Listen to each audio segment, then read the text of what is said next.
Siegfried Sassoon's poetry. Through his poems, Siegfried Sassoon demonstrates a sharp distinction in the reaction to war. In this way, his poetry is separated into two parts, before and after the war. Under the significant effect of his own military experiences, Sassoon's perspective on the war underwent a profound shift from a patriotic posture to an anti-war speech. In this context, the essay will analyze Sassoon's trench warfare poetry, specifically suicide in the trenches. Essentially, Siegfried Sassoon was one of the first World War poets. Atasoy emphasizes that Sassoon composed poetry conveying both the patriotic and anti-nationalistic sentiments of the time in the aftermath of his actual combat experience. Salmon states that Siegfried Sassoon offered some of the most remarkable instances of literature's sympathetic connectedness and healing qualities in British First World War poetry between 1914 and 1918. Shifts in style and word choice in Sassoon's poetry frequently reflect a corresponding movement in mood or thinking, which remarks on the poet's psychological state. Even now, Sassoon's tactile sensitivity and outraged tone may be off-putting to readers, particularly when paired with graphic wartime imagery. Emotionally and mentally, Sassoon's war poetry demonstrates no victory over the devastating traumas of trench war. Sassoon's poetry is frequently targeted, and his most overt criticisms are generally directed at non-soldiers, uninformed citizens, and military leaders. The anti-war poems are aggressive, filthy, and ethically complex, depicting death, suicide, betrayal, and suffering. Bibliography. In order to understand Sassoon's poetry, it is crucial to know his bibliography. According to Atasoy, Siegfried Lorraine Sassoon, the son of Alfred Ezra Sassoon and Teresa Georgiana Thornycroft Sassoon, was born in Kent in 1886. From 1900 to 1902, Siegfried Sassoon began attending the New Beacon School before enrolling at Marlborough College.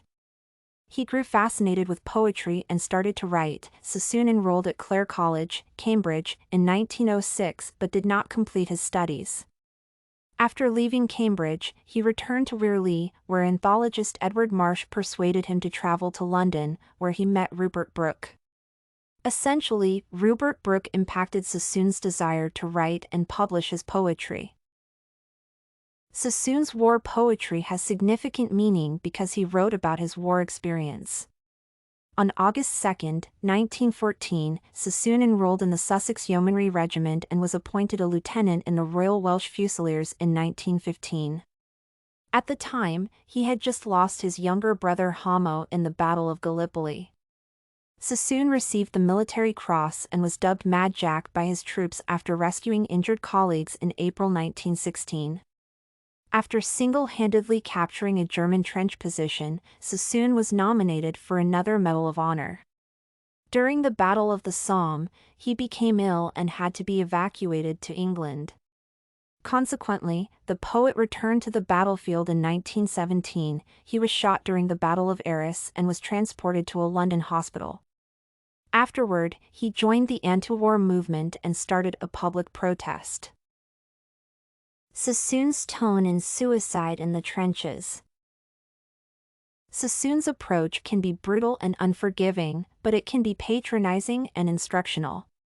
Suicide in the Trenches, one of his most openly propagandistic lines, is possibly the most precise illustration of the harshness of his voice and the suddenness with which it can assault. The poem begins innocently enough, with the narrator recalling a simple soldier boy he once encountered. Nonetheless, the second verse takes a grim turn when the reader learns that the simple soldier boy put a bullet in his brain. No one spoke of him again. As if the information was not shocking enough, Sassoon goes a step further in his stanza with the sentences. You smug-faced crowds with kindling eye, who cheer when soldier lads march by. Sneak home and pray you'll never know the hell where youth and laughter go. At this point in the poem, there are several transitions. First, Sassoon's straightforward method alters the poem's mood from compassionate to confrontational, and the civilian reader is instantly targeted. Second, this shift in tone draws a distinct line between military and civilians, the latter may even be an adversary of the former. Thus, the reader can notice that Sassoon's sentiments are constrained. Finally, Sammons argues that rather than allowing the story to speak for itself, Sassoon becomes a propagandist in the final 4 lines. As a result, the reader is not given many opportunities to understand the poem or draw inferences, and any possibility for communication between poet and audience is destroyed. Combat Gnosticism and the meaning of suicide in the trenches. Essentially, what it legitimizes as war literature is only the result of the fighting experience. Campbell emphasizes that combat expertise is required to create a literary composition that appropriately deals with battle. Combat Gnosticism is a concept that presents military experience as a type of gnosis, a pearl of hidden wisdom known only to the initiated minority. Thus, only those who have actively participated in warfare have access to specific situations that are generative of, and maybe even fundamental of, worldly knowledge. Additionally, mere military rank does not imply initiation but only combatant status. The consequences of such a framework are rather obvious: the canonization of war authors who have battlefield experience and depict it in their writing. Siegfried Sassoon rose to prominence as the genre's exemplar. The writer's opinion toward war is directly connected to his own experience.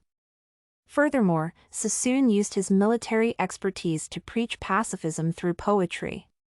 Campbell claims that Sassoon's mature trench verses are frequently viewed as poems of ethical protest. Sassoon is opposed to war because of the human cost, both in terms of soldiers' lives sacrificed and the cynical and intentional ignorance of staff officers and the public. Siegfried Sassoon composed poetry that prioritizes first-hand combat experience to educate ignorant civilian people about horrific truths that they would rather avoid. For instance, he describes in Suicide in the Trenches what can happen to a soldier after seeing the face of war. Omar suggests that poems like Suicide in the Trenches depict such scenarios. Soldiers used to commit suicide in order to escape their own dissatisfied life amidst constant shelling and the loss of comrades' lives. Indeed, such suicide acts probably caused the war poets to express their rage at the horrible deeds of war. Conclusion. Siegfried Sassoon is one of the brightest examples of combat Gnosticism. The main idea behind Suicide in the Trenches is to show the horrors of war, particularly how murder and cruelty can break the psyche of a soldier and even force him to commit suicide. Although the poem is harsh and aggressive, it makes the reader think about the realities of war and the value of human life. Moreover, it depicts the author's protest against the war to awake the civilians. StudyCorgi.com has everything you need for successful studies. Writing tools, informative articles, and essay samples. Come check it out!